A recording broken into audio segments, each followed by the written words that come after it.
نحمدہ و نصلی علی رسولہ الکریم۔ سوشل میڈیا کے حوالے سے کچھ باتیں آپ کے سامنے رکھنی ہیں۔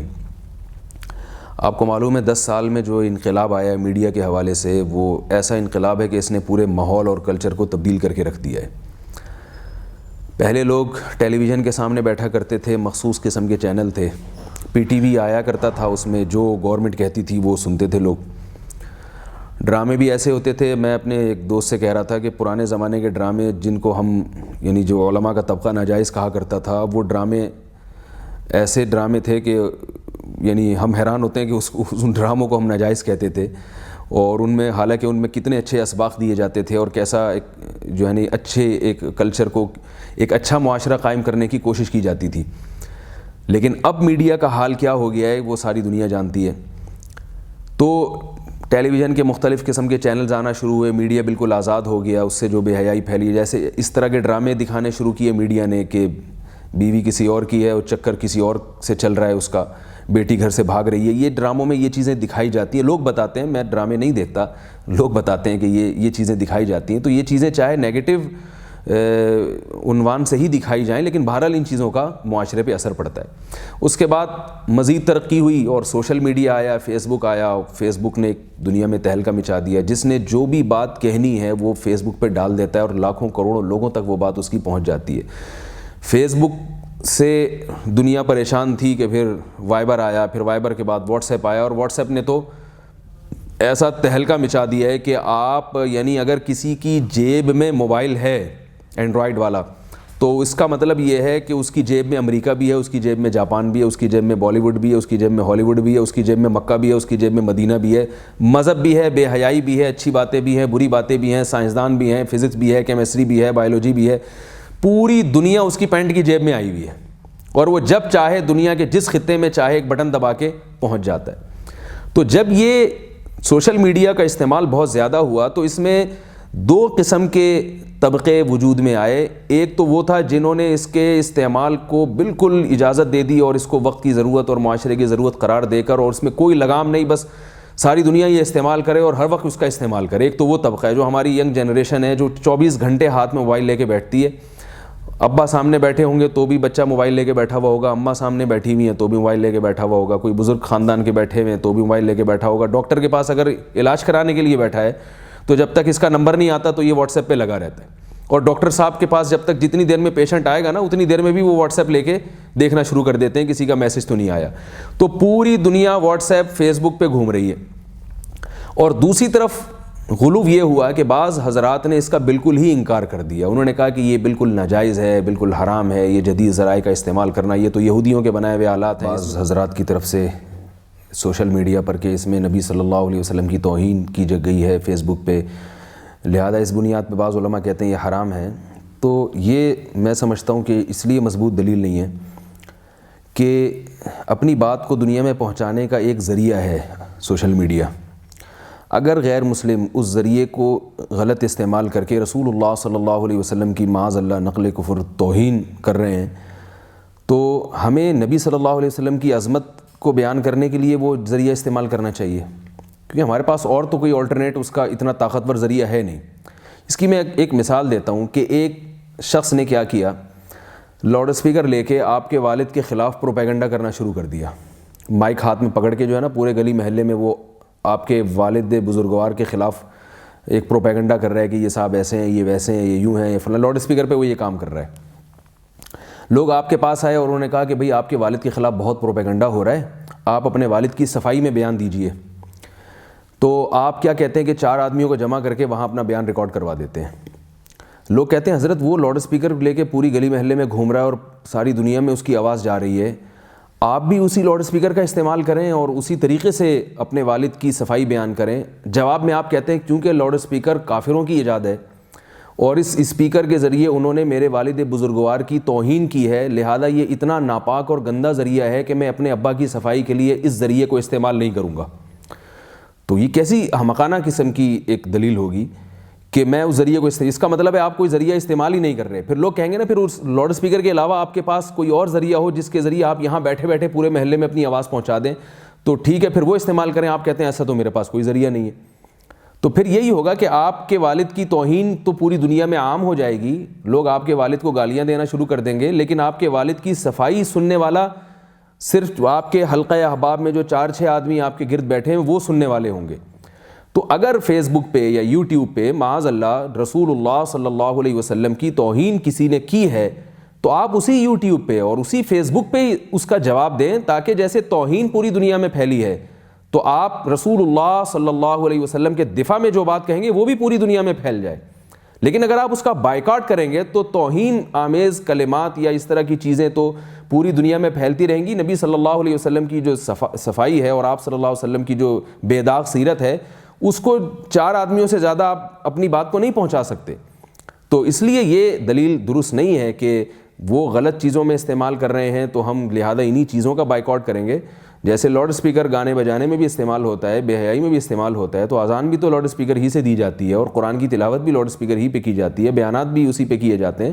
ایک ذریعہ ہے, وہ اس کو غلط جگہ استعمال کر رہے ہیں تو آپ اس کو صحیح جگہ استعمال کریں. میرے پاس کچھ دن پہلے واٹس ایپ پہ کسی عالم کا میسج آیا جو واٹس ایپ کے خلاف بیان کر رہے تھے اور واٹس ایپ کے نقصانات بتا رہے تھے کہ یہ انگریزوں کی بنائی ہوئی چیزیں ہیں اور ان کا یہ غلط ہے, اس کا استعمال جائز نہیں ہے وغیرہ وغیرہ. تو جنہوں نے مجھے ان کا بیان بھیجا تو میں نے ان سے کہا کہ حضرت جی نے جو بیان کیا ہے واٹس ایپ کے خلاف, اس بیان کو بھی دنیا میں واٹس ایپ ہی نے پھیلایا ہے ان کے. یعنی مطلب یہ اگر واٹس ایپ کا استعمال نہ کرتے تو 4 آدمیوں سے زیادہ واٹس ایپ کے خلاف بھی ان کا بیان کوئی نہ سنتا. تو ان کے اس بیان سے تو اور اس طریقے سے تو واٹس ایپ کی اہمیت بڑھ رہی ہے, کم نہیں ہو رہی. یعنی اس سے ہی پتہ چل رہا ہے کہ اگر آپ نے واٹس ایپ کے خلاف اور فیس بک کے خلاف بھی بولنا ہے تو اس کے لیے بھی آپ کو فیس بک ہی کا سہارا لینا پڑے گا, ورنہ آپ کی بات دنیا میں کوئی بھی نہیں سنے گا. تو یہ بھی پرلے درجے کی حماقت ہے کہ آپ ان چیزوں کے استعمال کو ناجائز کہہ دیں اور آپ کہہ دیں کہ یہ چیزیں غلط ہیں.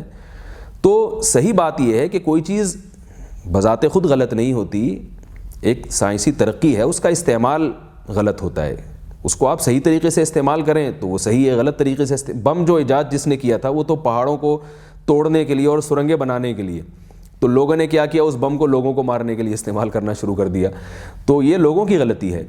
تو یہ جو سوشل میڈیا ہے واٹس ایپ اور فیس بک جس کا بہت زیادہ استعمال ہو رہا ہے, اس کو لگام دینے کی ضرورت ہے. 2 لحاظ سے میں یہ سمجھتا ہوں, اور میں کیا سمجھتا ہوں, جو بڑے حضرات ہیں علماء ہیں وہ یہ کہتے ہیں کہ ایک تو یہ کہ یہ تو نہیں ہو سکتا کہ اس کو بالکل ختم کیا جائے. اگر آپ اس کا استعمال بالکل ترک کر دیں گے آپ معاشرے سے بالکل کٹ جائیں گے, آپ بالکل ایک عجیب سی مخلوق بن جائیں گے آپ, اور کوئی بھی آپ کی بات سنے گا بھی نہیں. جو چیزیں بہت زیادہ استعمال ہوتی ہیں یا ان کا استعمال بہت آسان ہوتا ہے تو ان چیزوں کو کوئی چھوڑنے کے لیے بھی تیار نہیں ہوتا. تو خام خواہ بھی ایک ایسی چیز کی تحریک چلائی جائے جس پر کسی نے عمل کرنا ہی نہیں ہے. خود تحریک چلانے والا بھی عمل نہیں کر سکتا, وہ بھی تھوڑے دنوں میں عاجز آ کے بیٹھ جاتا ہے. تو پھر ایسی چیز کے خلاف ہم کیوں تحریک چلائیں.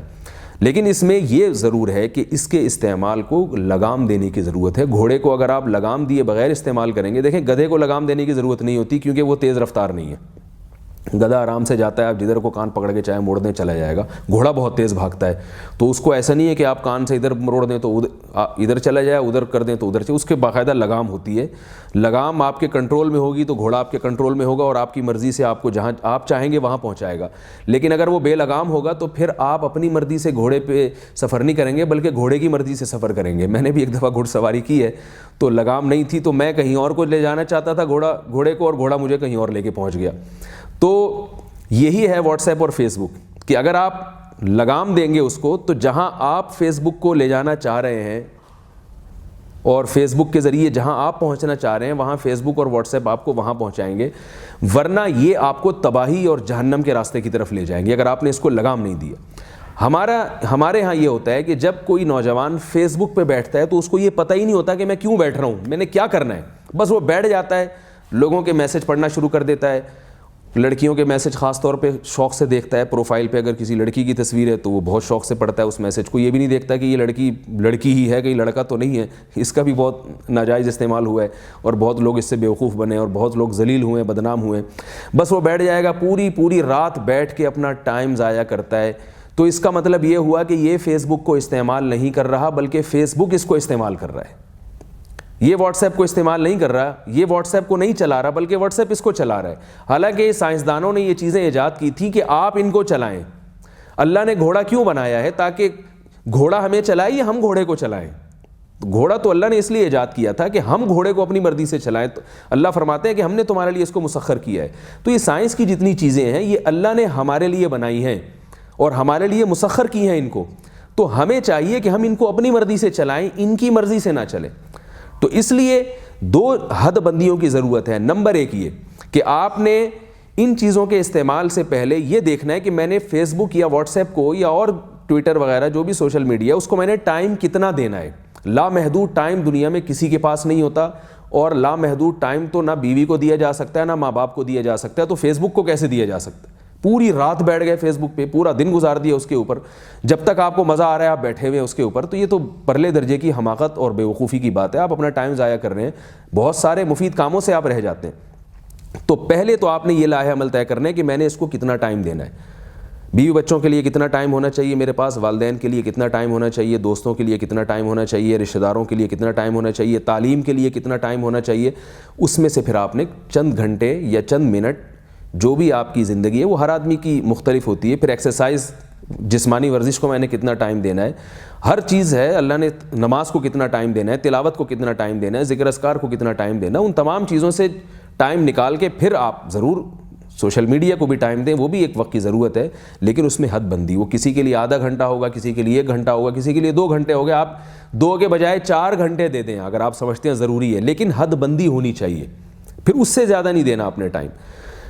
اور آپ نے اس پہ بیٹھ کے کرنا کیا ہے یہ پہلے سے آپ نے طے کرنا ہے. اگر آپ واٹس ایپ پہ آنے کے بعد طے کرتے ہیں میں نے کرنا کیا ہے, تو آپ کی مثال ایسے جو آدمی گھوڑے پہ بیٹھنے کے بعد سوچے میں نے جانا کہاں ہے. یہ تو عجیب سی بات ہو گئی کہ آپ گھوڑے پہ بیٹھنے کے بعد سوچ رہے ہیں کہ میں نے جانا کہاں ہے. آپ ٹیکسی میں بیٹھنے کے بعد سوچ رہے ہیں کہ میں نے جانا کہاں ہے. آپ ٹیکسی بلواتے اس وقت ہیں جب آپ منزل کا تعین پہلے کرتے ہیں, اس کے بعد آپ ٹیکسی والے کو بلائیں گے اور پھر آپ اس میں سفر کریں گے. ٹیکسی والے سے پوچھیں گے کہ بھائی میں نے, ٹیکسی والا آپ سے پوچھے گا کہاں جانا ہے, آپ کہیں گے میں وہاں جانا ہے. یہ کتنی حماقت کی بات ہوگی کہ آپ نے ٹیکسی والے کو فون کیا, ٹیکسی آ گئی آپ کے گھر پہ, وہ پوچھ رہے ہیں کہاں جانا ہے, تو آپ کہہ رہے ہیں ابھی تو میں نے سوچا نہیں ہے, بیٹھ تو جاؤں پھر سوچوں گا کہاں جانا ہے. تو بالکل یہی مثال ہے. فیس بک پہ بیٹھ گئے, اب سوچ رہے ہیں کیا کرنا ہے میں نے, واٹس ایپ پہ بیٹھ گئے, اب سوچ رہے ہیں کیا کرنا ہے. تو پہلے وقت کی حد بندی کرنی ہے, اور اس کے بعد پھر آپ نے بیٹھنے سے پہلے سوچنا ہے کہ میں کیوں بیٹھ رہا ہوں, میرا کیا کام ہے یہاں پہ. تو اگر کسی گناہ کے ارادے سے بیٹھ رہے ہیں تو توبہ استغفار کرنی چاہیے, اللہ تعالیٰ سے پناہ مانگنی چاہیے, جہنم کے عذاب کو سوچنا چاہیے, اور اللہ تعالیٰ نے گناہ سے بچنے پر جو بشارتیں دی ہیں قرآن مجید میں, جو ہم علماء سے سنتے ہیں, ان پہ غور کرنا چاہیے, اور اپنے آپ کو برائی سے روکنا چاہیے. اور نیت کرنی چاہیے بھائی میں جب بیٹھ رہا ہوں تو میں کسی اچھے مقصد کے لیے بیٹھوں گا. اور اچھا مقصد کیا ہے, ہر ایک کے لحاظ سے وہ مختلف ہوتا ہے, لیکن ایک اچھا مقصد تو جو سب کے سامنے ہے. کوئی بھی اچھی بات آپ کو فیس بک پہ نظر آتی ہے, آپ اس کو آگے شیئر کر سکتے ہیں, اور کوئی بھی ایسی بات جو آپ سمجھتے ہیں کہ اس سے لوگوں کو نقصان ہوگا وہ آپ آگے شیئر نہ کریں. رسول اللہ صلی اللہ علیہ وسلم نے ارشاد فرمایا, من سن سنتا حسنتا فلہ اجرها واجر من عمل بها ومن سن سنتا سیئتا فلہ وزرها ووزر من عمل بها, کہ جس شخص نے کسی نیکی کی بنیاد رکھی تو جب تک وہ نیکی ہوتی رہے گی نیکی کرنے والے کو بھی اجر ملے گا, اور اس نیکی کی تبلیغ کرنے والے کو اور اس نیکی کو لوگوں کے کان تک اور لوگوں کی نگاہوں تک پہنچانے والے کو بھی اجر ملتا رہے گا. تو فیس بک کے ذریعے, واٹس ایپ کے ذریعے آپ نیکی کی بات کو آگے اگر پہنچائیں گے تو جو بھی اس نیکی کی بات کو پڑھیں گے, سنیں گے یا اس کو فالو کریں گے تو ان کو اجر ملے گا, ساتھ ساتھ آپ کو بھی اجر ملے گا. یہی واٹس ایپ, یہی فیس بک آپ کے جنت میں جانے کا ذریعہ بن جائے گا. اور نبی صلی اللہ علیہ وسلم نے فرمایا, اگر کوئی گناہ کی بات کو آگے شیئر کرتا ہے, نقل کرتا ہے, آپ صلی اللہ علیہ وسلم کی حدیث کا مفہوم ہے, جو بھی گناہ کی بات کو جاری کرتا ہے تو گناہ کرنے والے کو جیسے اس کا گناہ ملے گا, اس گناہ کی اشاعت کرنے والا بھی اس گناہ میں اس کے ساتھ برابر کا شریک ہوگا. آپ کو گانے سننے کا شوق ہے, میوزک کا شوق ہے, بری بات ہے, لیکن اگر آپ سنتے ہیں تو کم از کم اپنی ذات تک تو محدود رکھیں, اس کو آگے شیئر کرنے کی کیا ضرورت ہے. فحش تصاویر لوگ شیئر کر رہے ہیں اس میں فیس بک کے ذریعے, تو میں حیران ہوتا ہوں کہ بھائی تو خود گناہ کما رہا ہے, تو دوسروں کو اس گناہ میں شریک کر کے ان کا گناہ اپنے کندھوں پہ کیوں لاد رہے ہیں. آپ کو کسی گناہ میں مزہ آ رہا ہے تو اس شیئر کرنے میں آپ کو کیوں مزہ آ رہا ہے, وہ تو اس کو مزہ آئے گا نا جو گناہ کرے گا. آپ خامخواہ میں اس کا گناہ بھی اپنے کھاتے میں کیوں ڈال رہے ہیں. ایک آدمی ہیروئن پی رہا ہے, چرس پی رہا ہے, اسے چرس پینے کا مزہ آ رہا ہے, گناہ بھی مل رہا ہے لیکن مزہ بھی آ رہا ہے, تو وہ اس لیے پیتا ہے کہ ٹھیک ہے بھائی جہنم میں ٹھکائی ہوگی لیکن دنیا میں مزہ بھی تو آ رہا ہے نا, لیکن وہ پڑیا دوسرے کو کھلا رہا ہے. اب دوسرا جب چرس پیے گا تو اس کو کیا مزہ آئے گا, اس کا وہ تو اس کو مزہ آئے گا نا. لیکن جہنم میں جو ہے ٹھکائی اس کی کس بنیاد پر ہوگی کہ اس کو کیوں پلائی تم نے؟ تو یہ عذاب زیادہ ہے، یہ عذاب جو ہے زیادہ ہے کہ گناہ بے لذت جسے کہتے ہیں، کہ آپ کو صرف عذاب مل رہا ہے، مزہ نہیں آ رہا گناہ کا۔ تو اس لیے میں عرض کرتا ہوں کہ جو لوگ فحاشی کے عادی ہیں، فحش چیزیں دیکھتے ہیں، غلط کرتے ہیں، ان کو توبہ کرنی چاہیے، لیکن اگر وہ کر بھی رہے ہیں تو کم از کم اس کو آگے شیئر تو نہ کریں، آگے اس کو لوگوں میں اس کی جو ہے نا پبلسٹی تو نہ کریں، اس کی اشاعت تو نہ کریں۔ لوگ اس گناہ سے لذت حاصل کریں گے اور اس کا عذاب قیامت کے دن آپ کے کندھوں پر ہوگا۔ اس لیے اس سوشل میڈیا کو صرف اچھے کاموں کے لیے استعمال کیا جائے، تعمیری کاموں کے لیے استعمال کیا جائے، انسانیت کی خدمت کے لیے استعمال کیا جائے، اس کو منفی کاموں کے لیے ہرگز استعمال نہ کیا جائے۔ تعمیری کاموں کے استعمال سے آپ کے درجات آخرت میں بھی بڑھیں گے، دنیا میں بھی آپ کو عزت ملے گی، اور برائی کے کاموں میں جب استعمال کریں گے تو دنیا میں بھی اس کی سزا مل سکتی ہے اور آخرت میں تو بہرحال ملنی ہی ہے۔ اللہ تعالیٰ نے آخرت تو رکھی ہی اعمال کا بدلہ دینے کے لیے۔ اللہ تعالیٰ ہم سب کو ان چیزوں کا صحیح استعمال کرنے کی توفیق عطا فرمائے، اور برائی سے اللہ تعالیٰ ہم سب کو بچنے کی توفیق عطا فرمائے۔